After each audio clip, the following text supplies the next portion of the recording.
Hey guys, it's me Sam here today with another video, and today we are going to be talking about the new Natasha Denona Pastel palette. I am so excited to talk about this with you guys. So if you're new to my channel, hi, my name is Sam. I'm a makeup enthusiast and makeup is my therapy, and if you feel the same way, be sure to hit the subscribe button down below. So I did create 3 looks with this palette.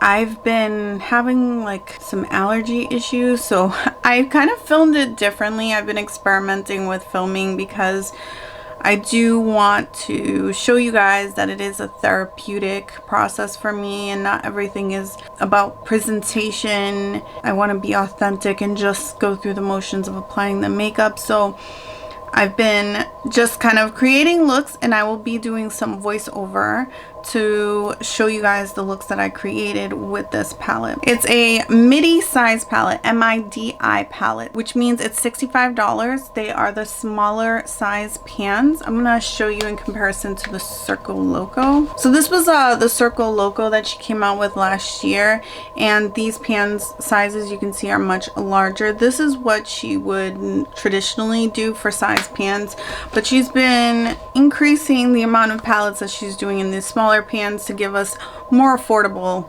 options. I'm really excited. I was excited when I saw the leak photo initially, and I could not wait to get my hands on it, and I was so happy when she had a pre-sale on her website and I was able to get it actually like before it released, so it was like super awesome. The shipping was great on that. I do want to mention that I love this packaging, not only because it's beautiful with the ombre on there, but also because it's not the high gloss that we see on her other palettes, which leave lots of fingerprints. This just looks a little bit more sleek, and yeah, I'm super pumped with that. Like all the other midi size palettes, there's 15 shadows in this palette. There's a mix of matte powders, cream to matte powders, dual chromes, metallics, and what she calls is chrome crystal shadows. I'm not really sure which ones in here are exactly that. I did notice in this palette she gave us a lot of cream to powders. She also gave us a lot of what she's calling dual chromes. So just briefly overviewing the palette here. This shade here is the cream to powder. That's the shade Tool. We have cream to powder here, Zest, Bubble, and Bora. From what I understand, Limoncello is an established shade from previous palette. Bora is also established shade from previous palette. Mint Frost and maybe Tool. I believe these two here are from maybe the Safari palette, which I do not have. And then this one is from a Jubilee 5 p.m. palette. I think she might have it on her website. It's not available at Sephora, and I think it was like a BoxyCharm thing, but you can probably find it on Poshmark if you're really interested in that. Mint Frost was also in a BoxyCharm 5 p.m. palette that I think she may or may not have on her website. I do have that palette because I did pick it up on Poshmark at some point. So this shade here, Illusion, there was a lot of speculation that this was going to be a multi-chrome, and it's actually a dual chrome. I'm going to show you some swatches. If I'm being completely honest, there are a few shades in here that did not stand out to me. There's a couple shades that I also did not use in creating the looks, so I will just mention them really quickly. I did not use the shade Tool, which is this one. I did not use the shade Limoncello on camera. I have used it, and I will say it was not my favorite, and I'll go into all of that at the end of the video. Oh, and Duet. Duet was the other shade that I'm sorry, my voice is still cracking from my allergies. So Duet is also the other shade that I have not used. So that's only 3 shadows that I haven't used on camera. You'll see me use all the other shadows in this palette, and let's get started on that.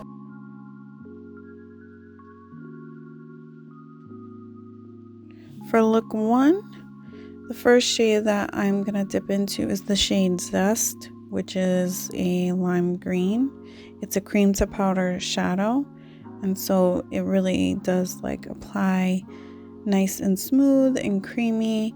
and holds its pigment well when you're applying it to the lid.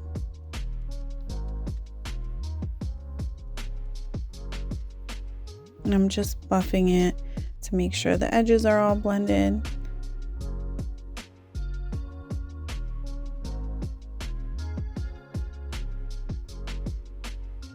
Then I'm going to the shade Airy, which is a classic matte shade. It's a little powdery. I think that's to be expected with pastel shadows, but not, you know, really anything that I'm gonna complain about. It just takes a little bit more blending and layering to get the pigment, especially on my complexion.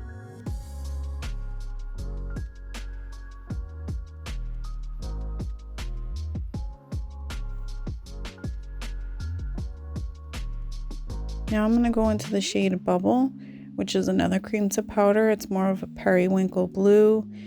Really, really beautiful. It blends great with the shade Airy, and it just really just grabs onto the skin and adheres to itself, but still very blendable, which I absolutely love. And as you can tell, even with the lighting being kind of bright, you can see there's pigmentation on my lid there. It shows up and it's nice.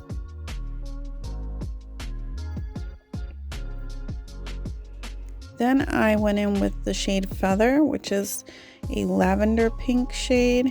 It's a traditional matte. It went on really nicely, exactly what I expected. It does look a little paler on camera, I think, because of the lighting, but I think you can still see that it's a nice pink shade, and it went on really nicely. And I could have just left the look right there. Kind of looks like a pastel tie-dye. Went back in with Zest and decided to put that on the inner corner and then blend it up.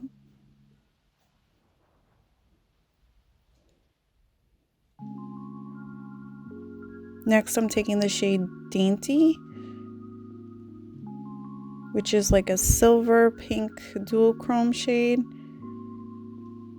It just more looks like a pink with lots of silver glitter. I love it, it's beautiful, but I wouldn't call it a dual chrome.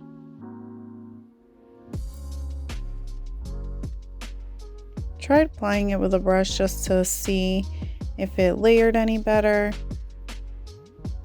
It was okay. I still went back in with my finger.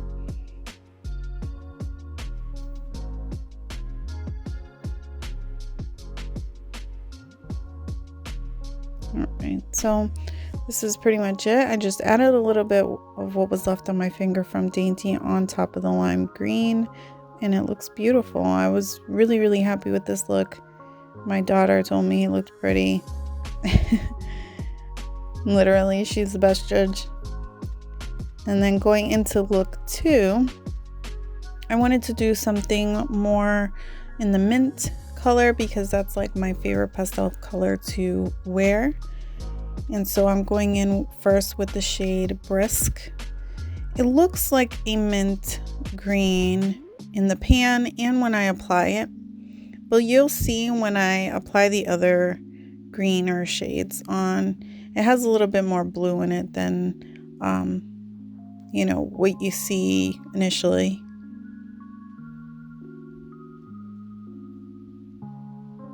And I'm just blending that on, focusing a little bit where my skin is a little loose, you know, getting old.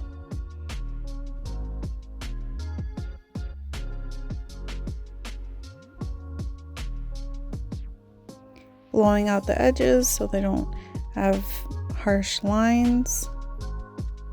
This shade is also a traditional matte, classic matte, but it's definitely more pigmented than Feather was or Airy. Now I'm going in with the shade Adiractic, if I'm pronouncing that correctly. It's like I think it's considered a dual chrome shadow in here. It's a green with gold reflex.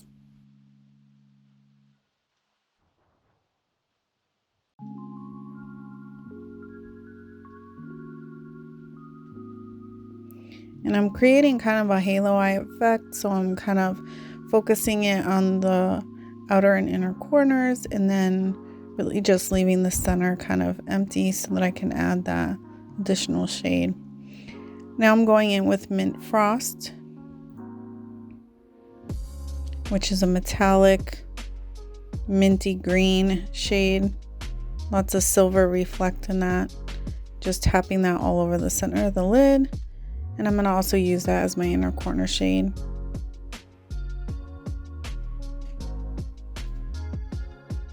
And this is the final look. I was really happy with this one. Now getting into look 3. I wanted to create like a sunset vibe, but I'm not really into the oranges with reds and yellows. So I'm going in first with the shade Bellini, which is a peachy shade. It's very close to my skin tone and you can't really tell, but it does show up. And then I'm taking Bora, which is like a lavender shade. It looks darker in the pan than it applies, but it's really, really pretty.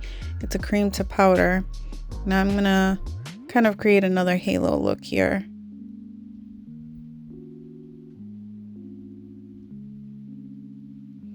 Then I'm gonna take Starlit, which is a dual chrome. This is one of the shadows I think is truly a dual chrome.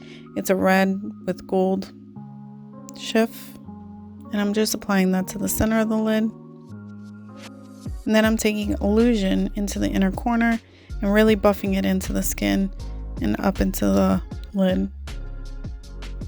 And there you have it, third look.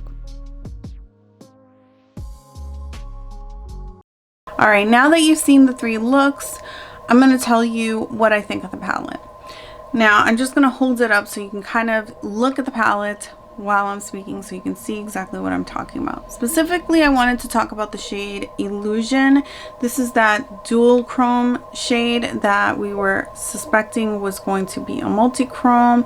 It is shiny. It's, when you kind of have it like that, it's kind of subpar. I'm wearing it on the inner corner right now, and you can blend it out so that the chalkiness is gone, but I don't think it's the best version of the shade. It reminds me a lot of the Subculture Cube shade, which is my least favorite shade in this palette. I'm gonna swatch them side by side. So this one is the ABH and this is Natasha Denona.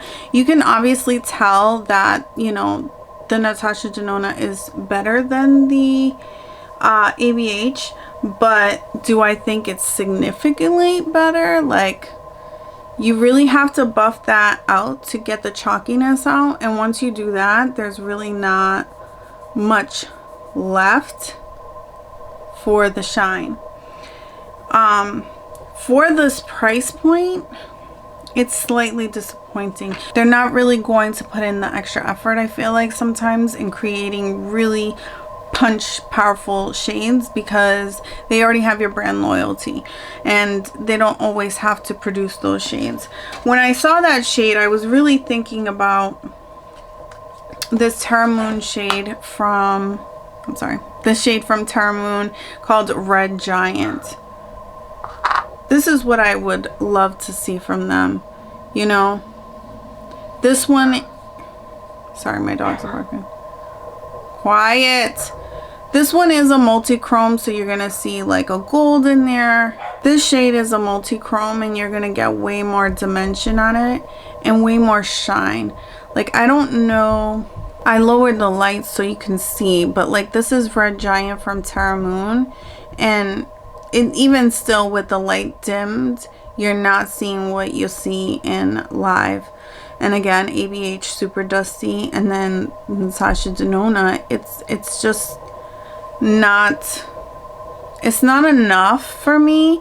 It's definitely not like an all over shade. That shade just doesn't do enough for me in the palette. The other shade that I kind of, sorry, playing with the lights, I messed everything up. The other shade that I kind of was a little bit about is Limoncello. It looks very pretty when you swatch it. Like, it's supposed to be a metallic, and I feel like you can see the sheen there, but when I put this on the skin, it looks dry and it loses some of their, you know, its special quality. And as you rub it in, it just kind of disappears. So that was a shade that I wasn't excited to use. I did use it off of camera and I was not pleased with that shade. Otherwise, out of all the rest of the palette, all the shadows that I used, I really fell in love with. I felt like, you know, if I was a person who wore maybe a lighter base to really make a shadow pop, these would be beautiful because they actually show up on my skin pretty well without that. The quality is definitely there. The packaging is there. I really, you know what, I was thinking, like, the only change that I would make to this palette is if all the mattes were cream to powder. Or if she did an all matte cream to powder palette, like, I would pay the extra money for that. Like, that would be bomb, all pastels, because the cream to powder just blends so beautifully. It really holds its pigment, and yeah, it made it a joy to fool around with this palette. I was really excited to have it, and I'm still pumped even after I used it, even with those few shades. I mean, to be frank, like, I don't think that there's a palette in my collection that every single shadow is my #1. So yeah, I really like this palette. Yeah, I'm really pleased to have this palette. I think it's a really nice find if you like pastels and you wear lots of pastels, and spring is coming. It's coming. Slowly but surely it will come here in New England, and we will see the warm weather, and it will be beautiful, and we'll wear this palette out for everybody to see. So if you made it this far in the video, thank you so much. I really do appreciate you hanging out, and until next time, love you guys. Bye.